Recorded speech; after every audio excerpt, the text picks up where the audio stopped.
Géraldine Collier et ses 2 enfants doivent absolument déménager en juillet.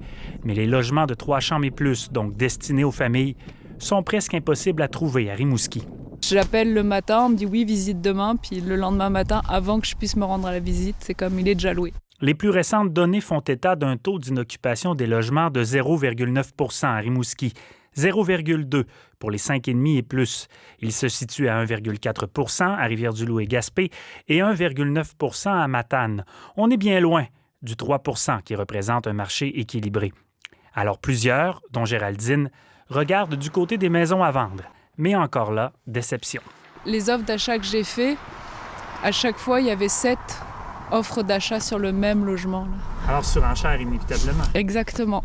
Les maisons sont rares et restent parfois moins de 24 heures sur le marché. C'est un cercle vicieux. Il n'y a pas assez de vendeurs qui se mettent sur le marché. C'est pas parce que le vendeur se dit « Ouais, mais moi, je vais me reloger où, à quel endroit? » C'est plus difficile. Mais la journée qu'on va en avoir plus, d'après moi, ça va revenir.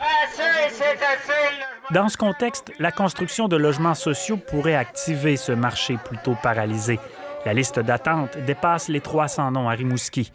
Des manifestants ont d'ailleurs réclamé ce matin une indexation du programme Accès Logis par le gouvernement Legault pour créer rapidement de nouveaux logements destinés aux personnes à faible revenu. Pour une unité qui coûtait 100 000, on me donnait 50 000 de subvention.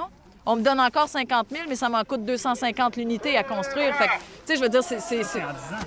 En 10 ans. Le projet de conversion du couvent des Sœurs du Saint-Rosaire pourrait d'ailleurs créer près de 80 de ces logements sociaux.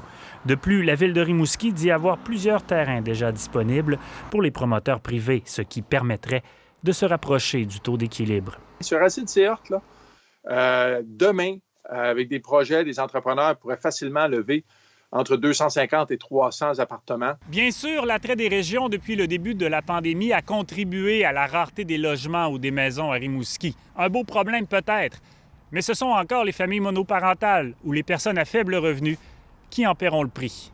Ici Michel-Félix Tremblay, Radio-Canada, Rimouski. Ici Bas-Saint-Laurent.